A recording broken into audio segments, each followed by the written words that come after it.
હાલો મિત્રો, જય શ્રી કૃષ્ણ। કેમ છો બધા? મજામાં ને? તો મજામાં જશો ને। વાગી ગયા છે સાંજના 4 અને ગમે ગામડે જવા નીકળી ગયા। આમ તો ગામડે અમારે પૂગવા જ આવ્યા છે। હું કાળું, મારી ભત્રીજી, છોકરા બધા જો નીકળી ગયા છે। અને અમારે સરસ મજાના એવા રોડ બની ગયા ને એટલે ઘાએ ઘા આવે ઘર હો। જો સરસ મજાના ફૂલિયા કેટલા મૂકેલા છે। એવો સરસ રોડ બની ગયો છે ને એવું એ ચોમાસાનું લીલું નાઘેર છે હો બધું। જ્યાં જોઈએ ને આ લીલોતરી એકદમ ને કાંઈક મજા જ આવ્યા કરે હો મિત્રો। ગામડે જઈએ એટલે કંઈ ઘટે જ નહીં ને કાળું ને તો પણ જલસા જ પડી ગયા। જેમ ગામ નજીક આવતું ગયું ને એમ તો કાળુએ ગાડી ભગાવી, કારણ કે રોડ છે સુમસાન, કોઈ આવતું નથી ને જાતું નથી। અને અમે એમ કરતાં કરતાં પૂગી ગયા છે ઘરે। અને પછી રાતના વાગી ગયા હતા 11 ને 11 વાગે અમે તૈયારી કરી છે ઢેફલાની। તો એક બાજુ જો મુઠિયા તળાય છે, એક બાજુ મુઠિયા ભંગાય છે અને એક બાજુ સરસ મજાની હવે તો આવી ગઈ છે ઘંટી।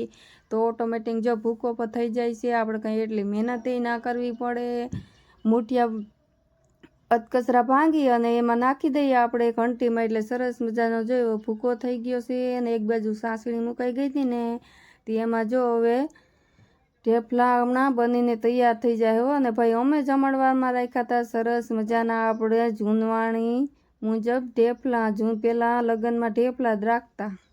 તો અમારે જે ગામમાં પદ્ધતિ અમુક જગ્યાએ છે તો ઢેફલા સરસ મજાના બનાવી નાખે છે। તો અમે પણ એવું વિચાર કર્યો કે આપણે ઢેફલા બનાવી નાખીએ। એટલે જો સરસ મજાના ઢેફલા અમે બનાવી નાખ્યા। હવે તો થવા જ આવ્યા છે ને અત્યારે મિત્રો રાતના 1 થઈ ગયો છે। 11 વાગ્યાના ઢેફલા બનાવતા હતા તે 1 વાગ્યો છે। હામટા હોય એટલે લાગે તો વાર। તો હમણાં ઢેફલા બનીને થઈ જાય સરસ મજાના તૈયાર હો। કોઈને ખાવા હોય ને તો આવી જાયજો, પછી કહેતા નહીં કે રહી ગયા ને। મિત્રો વિડીયો સારો લાગે ને તો લાઈક, શેર અને સબસ્ક્રાઈબ કરી દેજો। જય શ્રી કૃષ્ણ અને જય દ્વારકાધીશ। હાલો મિત્રો, તો જો અમે બધા બેસી ગયા છે જમવા અને મારી જેઠાણીએ તો મારા નણંદ બાજુમાં હતા તે ખવડાવ્યું ઢેફલું હો।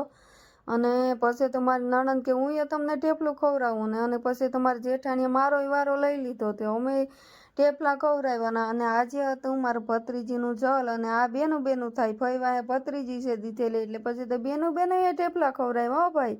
આ તો બાકાજી કે બોલાવી દીધી ઢેફલા ખવડાવીને। આ બધું જો મારે નણજ્યું છે, ફઈજ્યું છે, ભાણેક્યું છે, બધા જો જમવા બેસી ગયા છે। અને આમ તો આપણે સગા જ કહેવાય, ફઈવાહે ભત્રીજી દીધેલ છે એટલે તો વધારે મજા આવી ગઈ હો ભાઈ। ને જો આ કાકીજી ને ફઈજી ને માસીજી ને બધા જમવા સરસ મજાના બેસી ગયા ને। આ છે મારી ભાણકી ને નણંદ ને ભાભી। તો મારી ભત્રીજીને મીઠું મોટું કરાવ્યું।